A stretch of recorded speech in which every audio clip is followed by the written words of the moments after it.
Hello guys, welcome to my cooking channel. Magluluto tayo ng chicken curry ala Nance TV18.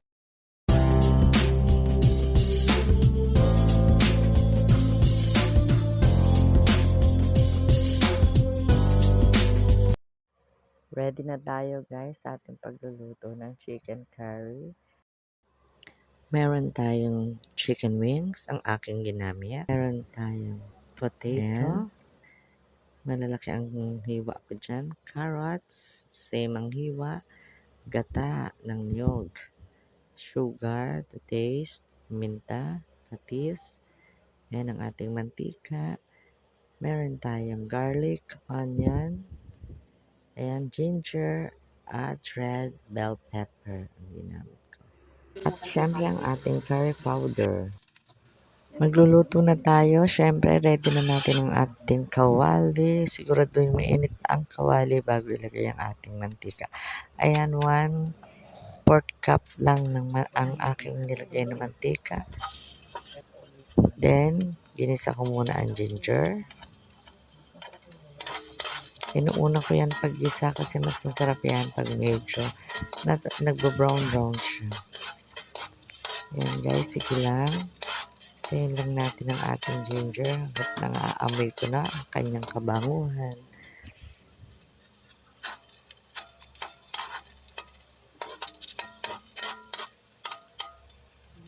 Ayan, tapos ilagay na natin ang ating bawang, garlic.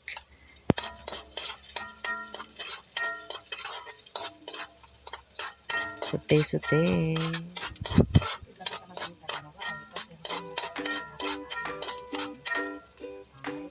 Tapos ang ating onion, sibuyas. Tabi lang natin ang ating red bell pepper dahil mamaya pa natin siya ilalagay.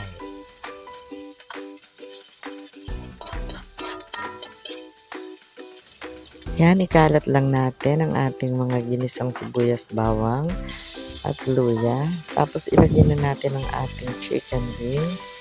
Ayan, i-arrange natin siya na parang piniprito. Ayan, hintayin natin siyang maprito talaga. Piniprito ko talaga yan. Tapos lagyan natin ng patis. Magigisa siya ang ating wings sa patis. Ayan. Tapos konting paminta sa ibabaw.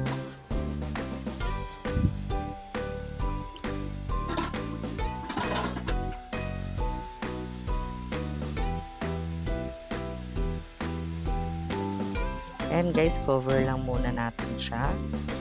Hayaan lang natin siya na nandyan.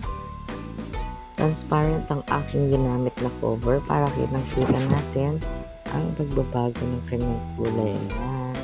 Pwede na siyang buksan ulit.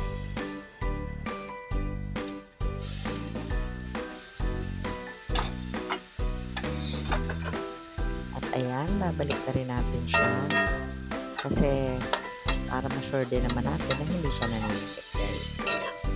Kita mo yan, diba? Umaangat siyang kusa. Dahil yung mantika niya ay sapat lang para sa kanya at yung kanyang patis. And guys, yung ganyan lang, balik na rin lang siya. Parang pa-fry lang ng konti. Masisigurado na talaga natin na luto ang ating manok at yung patis ay nanood sa loob ng manok. Yun yung purpose nun guys.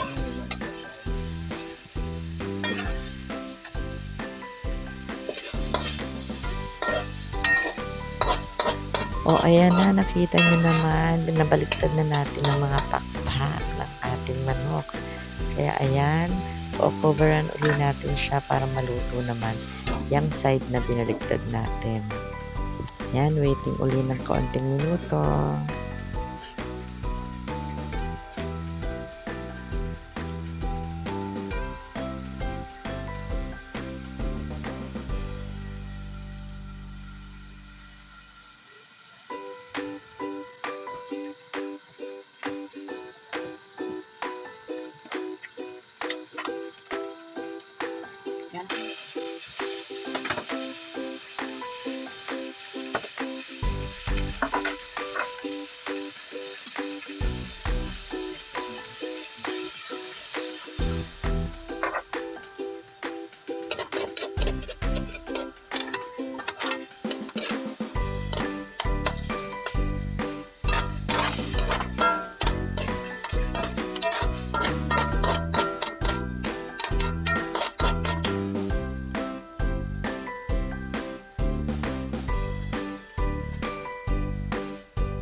Lagyan na natin siya ng curry powder. Ayan, tansyahin nyo lang yung curry powder. Depende yan sa panlasa nyo. Kung gaano nyo karaming lalagyan ng curry powder. Ako medyo gusto ko matapang ng curry powder. Ayan guys.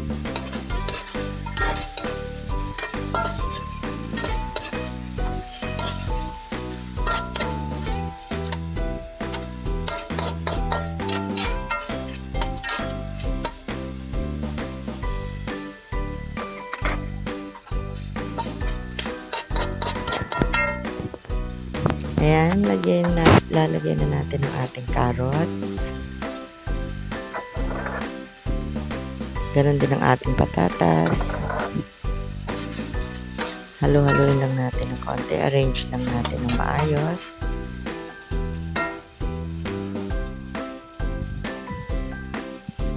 Then, lagyan natin ng gata. Kalahating gata lang ilagay natin, guys.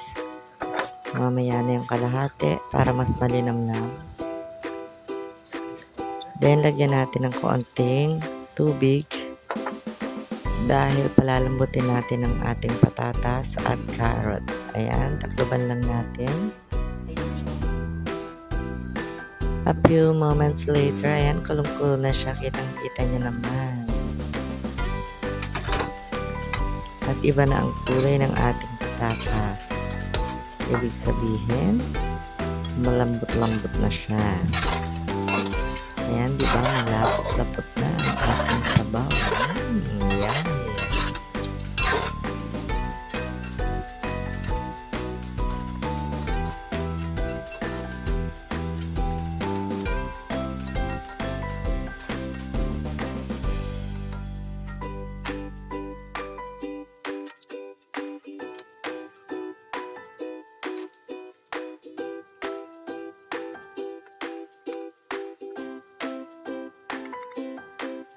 Ibuhos na natin ang ating natitirang gata.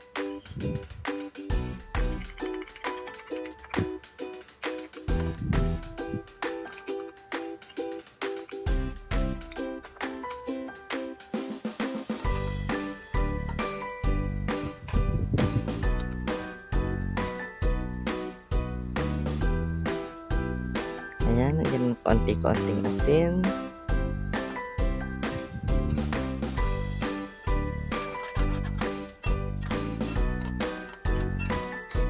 Napakaganda ng ating sabaw. Ang ganda ng kulay. Ayan, lagyan natin ng ating isang kutsarang asukal. At ilagyan na natin ang ating red bell pepper. Dahil konting kulo na lang yan, ay pwede na natin siyang hanguin, guys. Kain na tayo ng napakasarap na chicken curry a la Nance TV 18.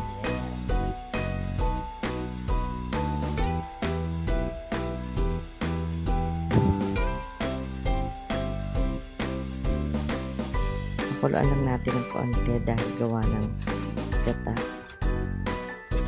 Para lutong-lutong ang ating gata.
Thank you so much for watching. Please don't forget to like, share, and subscribe to my YouTube channel. Kung gusto mo pa ng masasarap na luto ni Nance TV 18, pindutin mo na ang bell button. Thank you!